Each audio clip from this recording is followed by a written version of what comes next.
तो नमस्कार प्रणाम स्वागत बरुआ सवन के राइटर आशिक अभिषेक के चैनल पर। और सब बताइए आप सब कैसन बानी। उम्मीद करते रहुआ सब भी बढ़िया होखब, अच्छा होखब। तो रउआ सवन खातिर लेके आ गए बनी बिल्कुल ज़बरदस्त ब्लास्ट खतरनाक मैटर बेवफाई संग। भोजपुरी बेवफाई संग लेके आ गए बनी रउआ सवन खातिर। अगर एकरा के रउआ बढ़िया म्यूजिक बनवा के, नया म्यूजिक बनवा के बढ़िया से दिल से गायकी करी तनी तो 100% बाकी गाना और मार्केट में ब्लास्ट करी।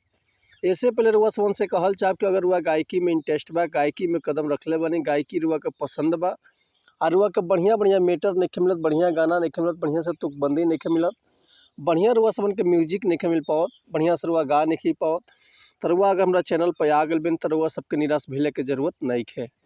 काहे से कि रुआ सवन खातिर हम हर एक प्रकार के सॉन्ग लिखिले, हिंदी होके चाहे भोजपुरी होके, चाहे रुआ कोनो भी ट्रैक पर भोजपुरी गाना लिखवा सकिले। लव सॉन्ग, ऑर्केस्ट्रा सॉन्ग, बेवफाई सॉन्ग, पूर्वी, निर्गुण, भजन, लोकगीत, लयदारी, रंगदारी, जातिवाद सॉन्ग, चाहे रुआ अपना मनपसंद के कोनो भी गाना लिखवा सकिले, वो बिल्कुल उचित चार्ज पर।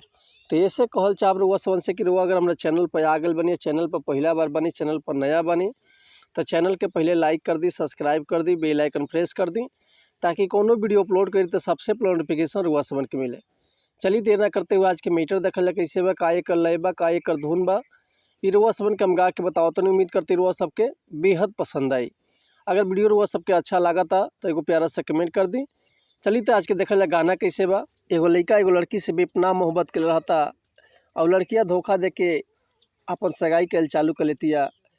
लड़कवा का कहता कि पहिले कहलू बाबू सोना आज देख जरेलू, हरे पहिले कहलू बाबू सोना आज तू देख जरेलू, प्यारे हमसे कैलू सोना शादी दूसरा से करेलू, प्यारे हमसे कैलू सोना शादी दूसरा से करेलू, भइल का ऐसन गलती नहीं, अरे भइल का ऐसन गलती नहीं, प्यार के पाठ पढ़ेलू, प्यारे हमसे कैलू जानू शादी दूसरा से करेलू, प्यारे हमसे कैलू सोना शादी दूसरा से करेलू, अरे पहिले कहलू बाबू सोना आज तू देख जरेलू, अरे पहिले कहलू बाबू सोना अरे आज तू देख जरेलू, प्यारे हमसे कैलू सोना शादी दूसरा से करेलू, प्यारे हमसे कैलू सोना शादी दूसरा से करेलू। तो उम्मीद करते हैं मैटर वो सबके बेहद पसंद आई हुई। अगर ये गाना के फुल लिखवाल चाहते हैं तो डिस्क्रिप्शन में हमारा कॉन्टैक्ट नंबर बा, व्हाट्सअप नंबर बा, रुआ कॉल कर सके या व्हाट्सअप कर सके, रुआ के बिल्कुल उचित चार्ज पर फुल गाना मिल जाए। एक और बात रुआ सबसे कहल चाहब कि अगर हमारा गांव में कोई मिस्टेक होता तो भैया क्षमा चाहतनी, ऐसे कि हम गायक ना ही रुआ सवन के खाली बता सकिले, समझा सकिले। तो चलिए मिलता है नेक्स्ट वीडियो में कुछ नया गाना, कुछ नया धुन, कुछ नया कंपोजिशन लेके। तब तक लिए रुआ सबसे अनुमति चाहतनी। अगर रुआ कोनो भी तरह के म्यूजिक भी बनवावल चाहते हैं तो भैया कॉल या व्हाट्सअप कर सकतनी।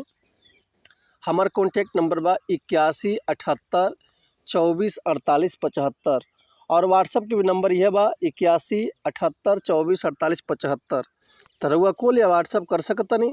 तो मिलता है नेक्स्ट वीडियो में। तब तक के लिए नमस्कार, प्रणाम, जय हिंद, जय भारत, जय भोजपुरी समाज, हर हर महादेव, जय शिव शंभु, जय माता दी।